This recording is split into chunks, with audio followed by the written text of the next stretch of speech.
Aeda Baroul. Merci Madame la Présidente. Alors la mobilité, voilà un sujet qui est à la fois d'actualité, qui est parfois source de débat.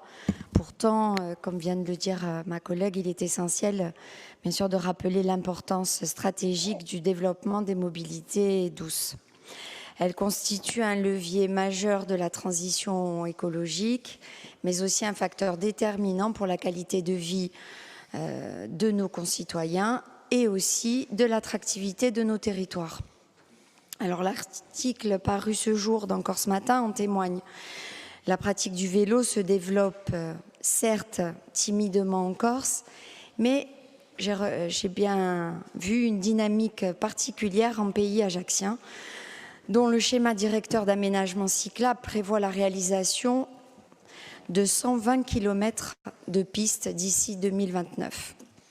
Alors le rapport que nous étudions aujourd'hui s'inscrit dans cette même logique puisqu'il prévoit la création d'une voie douce entre l'échangeur de Basilicach et Portici, contribuant ainsi à structurer un réseau cohérent et durable de mobilité alternative sur notre territoire. Donc oui, ce rapport correspond à notre vision de l'aménagement du territoire et répond à un besoin avéré. C'est aussi la finalisation du tronçon jusqu'à Portici en partant de l'échangeur qui désengorge Socordis. Les 5 km entre Basilicach et Portici sont effectivement très fréquentés. C'est une zone touristique à sécuriser et à ouvrir aux mobilités douces. La chaussée à voie centrale pour les vélos, les 34 places de parking à Corot, dont 8 avec borne de recharge, la passerelle aussi sur le Prunel. Tout ça va dans le bon sens. Le rapport nous interpelle quand même financement. Bien qu'inscrit au PPI, le financement paraît incertain si on s'en tient à l'emploi du conditionnel. 11 millions d'euros, vous l'avez rappelé, dont 80% de PTIC. La commune devra participer au titre de la délibération passée en 2019 sur les aménagements de traverse, mais la quote-part reste à déterminer, ce qui obligera l'exécutif à revenir devant l'Assemblée lorsqu'on aura la validation du PTIC, si on l'a un jour. Est-ce bien le cas?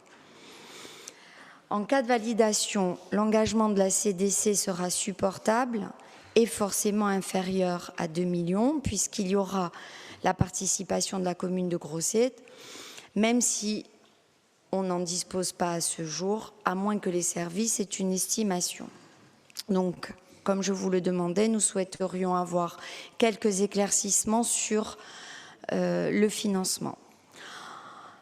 Vous dites également dans le rapport que le prolongement vers le site de la rive sud, vers le reste pardon, de la rive sud jusqu'à Kotitia-Avari fait l'objet d'études toujours en cours. L'initiative de cette étude a-t-elle été prise par les communes ou par la collectivité? Enfin, je terminerai mon intervention en m'éloignant de quelques kilomètres du site